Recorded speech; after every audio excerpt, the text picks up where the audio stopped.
but two teams seriously in the crosshairs coming out of the weekend that was Michael Maguire and the Broncos. They've lost 5 of their last 6, Cam. Yep. The latest against the Dragons. And it was at Suncorp Stadium, which used to be a happy hunting ground for them. Yeah. Where's the fix here? Well, I'm not too sure, because if you look back to the way they started the season, they look pretty sharp, and people were saying, well, okay, Madge has gone up there, he's made a huge difference to their preparation, he's given them a heart and edge, but the last, what did you say, 5-6 weeks? Yep. It's not great watching at all for Broncos fans. And on paper, it's a team that should be winning. Yeah, well, that's rugby league though, isn't it? There's a lot of great teams on paper, but you got to make it count when you get out there on the field, and the Broncos just aren't making it count at the moment. They're putting themselves in great positions throughout a lot of these matches that they've lost. Like, they've had opportunities to win games, but they're struggling to find ways to continue momentum, to make the most of the opportunities that they create for themselves. And when things start to go against them a little bit, they struggle to find answers. They head into the bye now, Gus. What should the approach be from Madge and the coaching squad? Yeah, look, there's a thing in most professional sports, but particularly football, where we compare systems with talent, and we think the system beats talent every time. I think the Broncos rely heavily on talent. Talent can get you through to a grand final. Talent can also see you run second last in a competition. That's just how it works, unless you've got system. Now, the man at the end of the table was the greatest system player the game has ever seen, with probably one of the greatest system clubs, the Melbourne Storm, who had a system and a culture and a principle-based game that stood the test of time and stood under all pressure. The Broncos just haven't developed that in their persona and in their character and in their football. Talent, you know, they can beat anyone. They can go out and score 40 points in a half of football because they've got talent. They scored tries on the weekend because they've got talent, but their system breaks down under pressure. They haven't got Origin to blame coming into this period either if things still stay right. Was it Paddy Carrigan, Payne Haas? Outside of that, it's pretty lean there as well. So maybe there is an opportunity here for Brisbane to actually, in a rare scenario, gain some momentum at this time of year. Well, there is, Brace, and particularly with Ezra Mam coming back on the weekend, he was the Broncos' best player. I think he set up 3, scored 1 himself, was in the thick of the action for pretty much the entire game. So great to see Ezra back and playing well. You know, he served his time on the sideline, 9 weeks it was.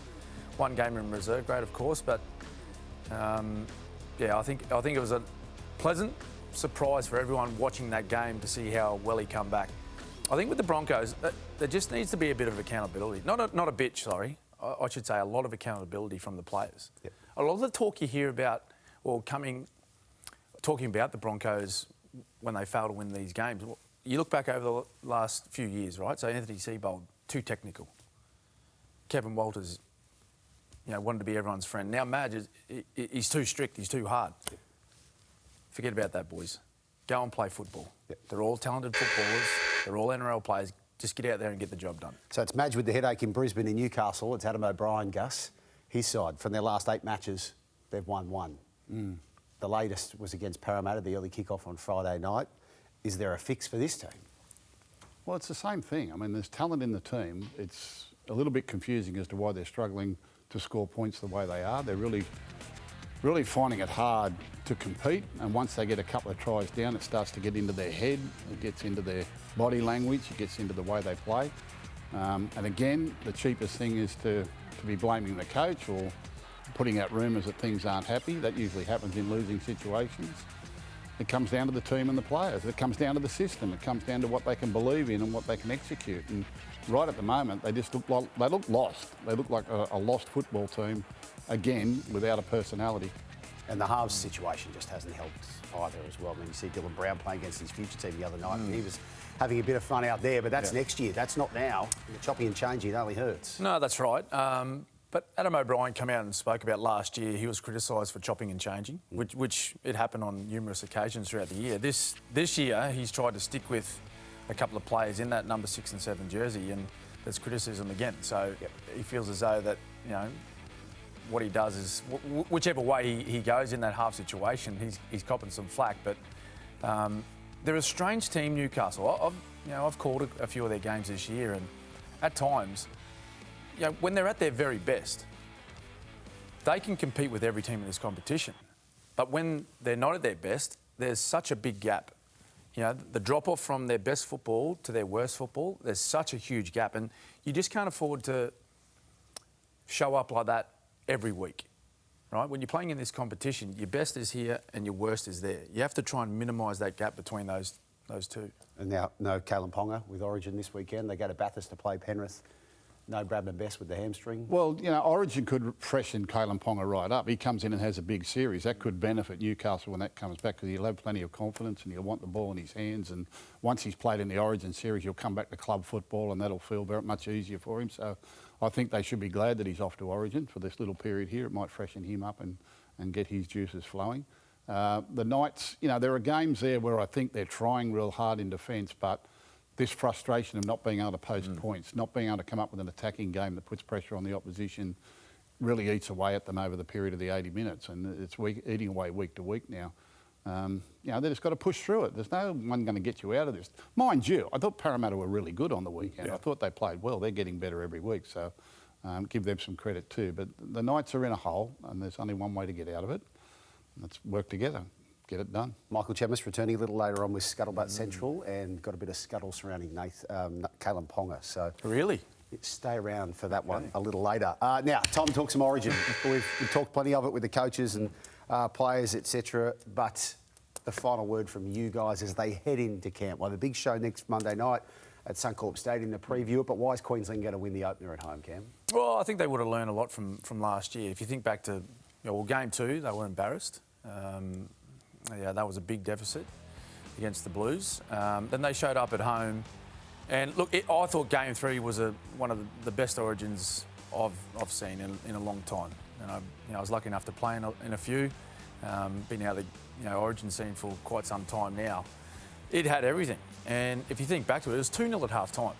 4-all with 15 minutes to go. And it took 2 brilliant plays from Mitch Moses and Jerome Luai to get the Blues across the line. So there wasn't much between the two sides. And I think particularly losing that decider at home, I think that would have stung a lot of the players. I know it stung the coach.